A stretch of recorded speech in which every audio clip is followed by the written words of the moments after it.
अगर आप अपने घर के लिए टाइल्स खरीदने वाले हो तो ये वीडियो आपके हजारों रुपए बचा सकता है, क्योंकि अक्सर क्या होता है, हम टाइल्स के दुकान में जाते हैं तो वहां पर हम सिर्फ दो चीजों की तरफ ध्यान देते हैं। पहला जो कि है टाइल का डिजाइन और दूसरा जो कि है टाइल्स की कीमत। लेकिन सच्चाई यह है कि टाइल्स खरीदते समय सिर्फ इन दो चीजों को देखना सबसे बड़ी गलती हो सकती है, क्योंकि कई बार दुकानदार आपको जो पर स्क्वायर फीट का रेट बताते हैं, एग्जाम्पल के लिए वो आपको 50 रुपए पर स्क्वायर फीट के हिसाब से जिस टाइल का रेट बताते हैं, उसी टाइल का जब बिल बनता है बॉक्स के हिसाब से, तो वहां पर आपको जो 50 रुपए वाली टाइल है वो आपको 60 रुपए से लेकर 65 रुपए पर स्क्वायर फीट के हिसाब से लगाई जाती है। तो ऐसे में आपका जो बजट है वो भी बढ़ जाता है और आपको भी पता नहीं चलता है कि ये एक्स्ट्रा पैसा कहां चला गया। और कई सारे लोग क्या करते हैं, टाइल की सिर्फ डिजाइन देख लेते हैं, उसका टाइप नहीं देखते हैं, जिस वजह से इस तरह की टाइल गलत जगह पर जब लग जाती है तो वो 2-3 साल में ही खराब हो जाती है और फिर लोग कहते हैं कि टाइल ही अच्छी नहीं थी। तो आज के इस वीडियो में हम कुछ ऐसे इंपॉर्टेंट पॉइंट देखने वाले हैं जो कि आपको ऐसी गलतियों से बचा सकते हैं, जैसे कि टाइल की एक्चुअल प्राइस आपको किस तरह से कैलकुलेट करनी है, टाइल का जो टाइप होता है यानी कि सिरेमिक टाइल या फिर विट्रीफाइड टाइल, इनमें क्या फर्क होता है, कहां पर आपको किसे लगवाना चाहिए, ऐसे सभी इंपॉर्टेंट पॉइंट के बारे में हम आज के वीडियो में देखेंगे, जिससे कि आप अपने घर के अंदर एक अच्छी क्वालिटी की टाइल लगा सको जो कि दिखने में भी शानदार दिखाई दे और सालों साल तक उसमें कोई भी दिक्कत ना हो। तो यहां पर सबसे पहली चीज जो कि आपको टाइल में देख लेनी चाहिए वो है टाइल का टाइप। ये बहुत ही इंपॉर्टेंट चीज होती है। जब भी आप टाइल खरीदने के लिए जाते हो तो दुकानदार से एक चीज जरूर पूछ लीजिए कि ये जो टाइल है ये सिरेमिक है या फिर विट्रीफाइड टाइल है। इन दोनों टाइल में रेट के साथ बाकी चीजों का भी काफी ज्यादा डिफरेंस होता है। एग्जाम्पल के लिए अगर हम सबसे पहले सिरेमिक टाइल के बारे में बात करते हैं तो ये जो सिरेमिक टाइल होती है इन्हें बनाने के लिए क्ले का इस्तेमाल किया जाता है। ये जो सिरेमिक टाइल है पहले काफी ज्यादा पॉपुलर थी, इनमें आपको काफी अच्छी फिनिशिंग मिल जाती है, पर ये जो सिरेमिक टाइल होती है ये पानी को ज्यादा एब्जॉर्ब करती है। वहीं पर जब हम इन टाइल के लाइफ के बारे में बात करते हैं तो इनका लाइफ स्पैन जो होता है वो विट्रीफाइड के कंपैरिजन में कम होता है। अगर हम मजबूती के बारे में बात करते हैं तो ये जो सिरेमिक टाइल है इतनी ज्यादा मजबूत नहीं होती है। वहीं पर जब हम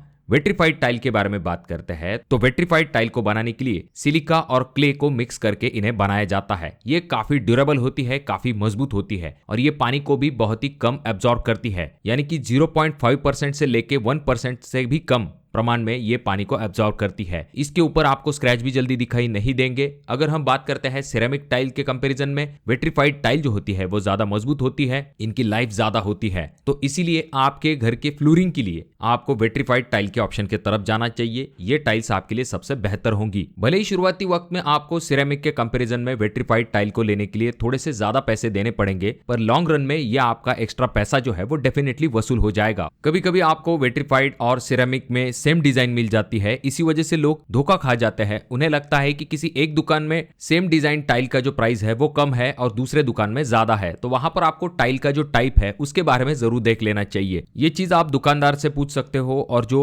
टाइल का बॉक्स होता है वहां पर क्लियरली मेंशन होता है कि टाइल जो है वो कौन से टाइप की है। अब जरूरत के हिसाब से हम इन टाइल के टाइप को अलग अलग जगह पर इस्तेमाल कर सकते हैं। कहीं पर सिरेमिक टाइल सबसे बेस्ट होती है तो कहीं पर आपको विट्रीफाइड टाइल जो है वो काफी बेस्ट ऑप्शन बन के सामने आती है। जैसे कि सबसे पहले अगर हम सिरेमिक टाइल के बारे में बात करते हैं तो जहां पर ड्राई वॉल एरिया है तो वहां पर आप उनका इस्तेमाल कर सकते हो। किचन की वॉल टाइल, बाथरूम की वॉल टाइल, यहाँ पर आप इनका इस्तेमाल कर सकते हो। वहीं पर जो विट्रीफाइड टाइल है ये ड्यूरेबल होती है, इसी वजह से आपके फ्लोरिंग के लिए, जैसे कि आपके लिविंग रूम के लिए, किचन के लिए, बेडरूम, लॉबी या फिर जहां पर हाई ट्रैफिक वाला एरिया है वहां पर आप विट्रीफाइड टाइल का इस्तेमाल जो है वो बहुत ही आराम के साथ कर सकते हो। अब बात करते हैं अगले चीज के बारे में, जहां पर लोग गलती क्या करते हैं, एक्चुअल प्राइस को बिना समझे टाइल को खरीद लेते हैं। जब आप टाइल देखने के लिए जाते हो तो शोरूम में दुकानदार आपको ये बोलता है कि ये जो टाइल है ये आपको 70 रुपए पर स्क्वायर फीट के हिसाब से मिल जाती है, लेकिन असली कैलकुलेशन क्या होता है ये आपको समझना जरूरी है। एग्जाम्पल के लिए मान के चलिए आपने जो टाइल पसंद की है उसका साइज है 2 फीट बाय 4 फीट, तो एक टाइल का आपका एरिया बन जाता है 2 × 4 is equal to 8 square feet. और अगर एक बॉक्स में 2 टाइल्स है तो उनका टोटल एरिया 8 × 2 16 स्क्वायर फीट बन जाता है।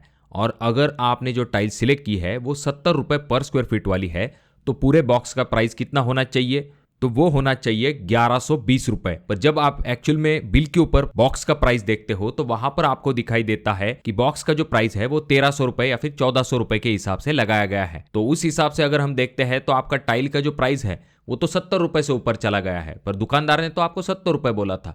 तो ऐसी चीजों की वजह से आपका जो टाइल का प्राइस है वो बढ़ जाता है और इसी तरह से आपका एक्स्ट्रा पैसा जो है वो टाइल में चला जाता है। तो अगर आप ऐसी धोखाधड़ी से बचने के लिए आप क्या कर सकते हो, जैसे कि हमने पहले देखा है, आपको आपके टाइल का एरिया निकाल लेना है और जो रेट बताया है उसे मल्टीप्लाई कर लेना है और उसी हिसाब से बॉक्स का रेट लगाया है या फिर नहीं वो चेक कर लेना चाहिए।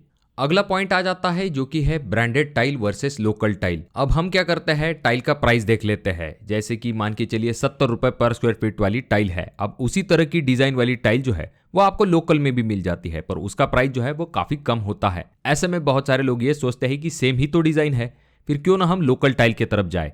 देखिए दोस्तों, ऐसा नहीं कि ब्रांडेड टाइल ही आपको हर बार लेनी चाहिए, पर जब भी आप ब्रांडेड टाइल लेते हो तो इसके कुछ फायदे होते हैं। जैसे कि आपको अच्छी क्वालिटी मिलती है, एक समान थिकनेस मिलती है, अच्छी फिनिशिंग मिलती है, यानी कि क्वालिटी जो है वो आपको काफी अच्छी ब्रांडेड में मिलने के चांसेस ज्यादा होते हैं। तो इसीलिए जितना पॉसिबल हो सकता है आप ब्रांडेड के ऑप्शन की तरफ जा सकते हो। वहीं पर जब हम लोकल टाइल्स के बारे में बात करते हैं तो वहां पर भी दो टाइप आ जाते हैं। पहले टाइप में आपको क्या होता है, टाइल की ना तो साइज एक समान मिलती है, ना ही आपको अच्छी फिनिशिंग मिलती है। तो ऐसे टाइल को आपको अवॉइड करना चाहिए। सिर्फ प्राइस को देख के आपको टाइल को फाइनल नहीं करना है। वहीं पर कुछ लोकल टाइल ब्रांड जो होते हैं वो काफी अच्छी टाइल बनाते हैं, जहां पर आपको अच्छी फिनिशिंग मिलती है, सेम साइज मिलता है और क्वालिटी भी अच्छी मिलती है। तो अगर आपको ऐसी टाइल मिलती है तो आप लोकल के बारे में भी सोच सकते हो। अब दोस्तों अगर हम बात करते हैं टाइल के साइज के बारे में, तो देखिए दोस्तों, जो टाइल की साइज है आजकल बड़ी सी बड़ी टाइल को लगाने का काफी ज्यादा ट्रेंड है। पर यहाँ पर आपको ये गलती नहीं करनी है कि बड़ा साइज चाहिए। इसके लिए अगर आप छोटे रूम के अंदर बड़ी साइज की टाइल लगाते हो तो इसके दो नुकसान होंगे। सबसे पहली चीज तो ये आ जाती है कि कटिंग प्रॉपर तरीके से नहीं दिखाई देगी।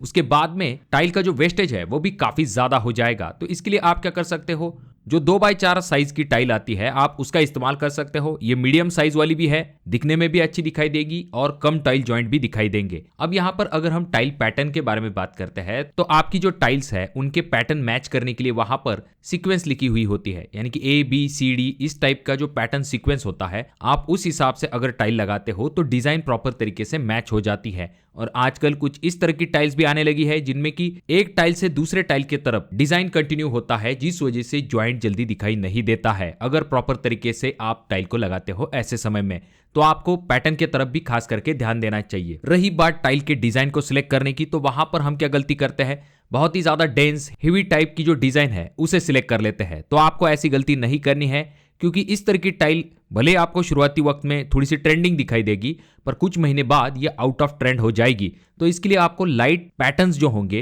यानी कि थिन डिजाइन जहां पर होगी उसके तरफ जाना चाहिए। ये एक टाइमलेस डिजाइन होगी, इससे एक नेचुरल स्टोन जैसा लुक मिलेगा और सालों साल तक इस तरह की डिजाइन वाली टाइल जो है वो आउटडेटेड दिखाई नहीं देंगी। तो इसलिए आपको टाइल को सिलेक्ट करते समय इस चीज की तरफ जरूर ध्यान देना चाहिए।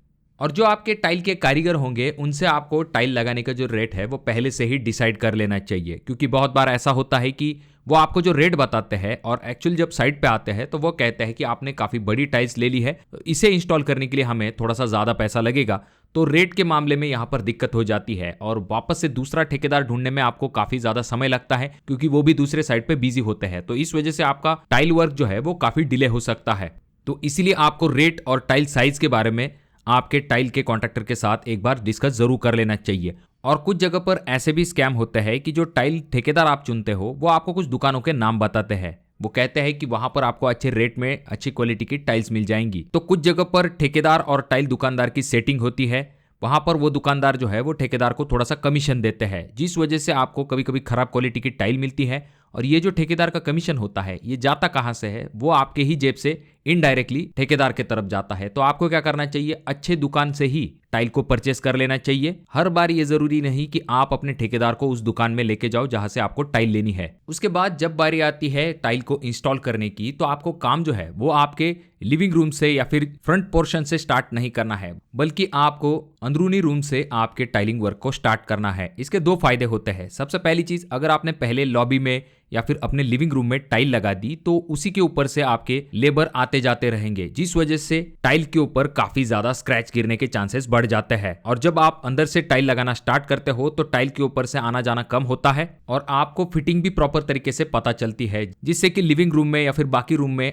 टाइल को फिटिंग करते समय आप ऐसी गलतियों से बच सकते हो। और जब भी टाइल को फिट किया जाता है उसके बाद आपको यह ध्यान में रखना है कि आपके फ्लोर को आपको प्रोटेक्शन जरूर देना है। जब टाइल लगा दी जाती है उसके बाद भी बहुत बार वहां पर टाइल के ऊपर रेती गिरती है, उसके ऊपर जब हम चलते हैं तो वो जो रेत के दाने हैं वो आपके फर्श के ऊपर घिसते हैं, जिस वजह से स्क्रैच काफी जल्दी आ जाते हैं। तो इसीलिए आप चाहो तो कार्डबोर्ड से या फिर जिप्सम से अपने टाइल को प्रोटेक्ट करके रख सकते हो। और बाकी चीजों को करते समय जो स्टूल वगैरह इस्तेमाल किए जाते हैं तो वहां पर आप स्टूल के नीचे रबर की पैकिंग या फिर बोरी वगैरह लगा सकते हो, जिससे कि स्क्रैच आपके फर्श के ऊपर ना आए। अब दोस्तों अगर हम बात करते हैं बाथरूम के टाइल्स के बारे में, खास करके जो फ्लोरिंग की टाइल होती है, वहां पर आपको क्या करना है, हमेशा एंटी स्किड टाइल का ही इस्तेमाल करना है। अगर आप वहां पर ग्लॉसी फिनिश वाली टाइल लगा दोगे और उसके ऊपर पानी गिर जाएगा, खास करके साबुन वाला पानी, तो ये काफी फिसलन भरा हो जाता है, जिसके ऊपर से गिर के काफी ज्यादा एक्सीडेंट भी होते हैं। तो आपको क्या करना चाहिए, हमेशा अपने बाथरूम के फ्लोरिंग के लिए इस तरह की मैट फिनिश वाली एंटी स्किड टाइल को जरूर लगवा लेना चाहिए, जहां पर इस तरह के छोटे छोटे डॉट बने हुए होते हैं, जिससे कि आपको एक एक्स्ट्रा ग्रिप मिलने में मदद मिलती है। तो टाइल लगाते समय आपको इन चीजों के तरफ जरूर ध्यान देना चाहिए। अगर आप चाहते हो कि कौन से रूम में कौन सी टाइल लगानी चाहिए या फिर टाइल का कलर, टाइल की डिजाइन किस तरह से फाइनल करनी चाहिए, इसके बारे में सेपरेट वीडियो, तो कमेंट बॉक्स में कमेंट जरूर कीजिए। और अगर आपको ये वीडियो यूजफुल लगा हो तो अपने उन दोस्तों के साथ जरूर शेयर कीजिए जो कि अपना नया घर बनवा रहे हैं, क्योंकि सही नॉलेज आपके हजारों रुपए बचा सकता है। मिलते हैं नेक्स्ट वीडियो में।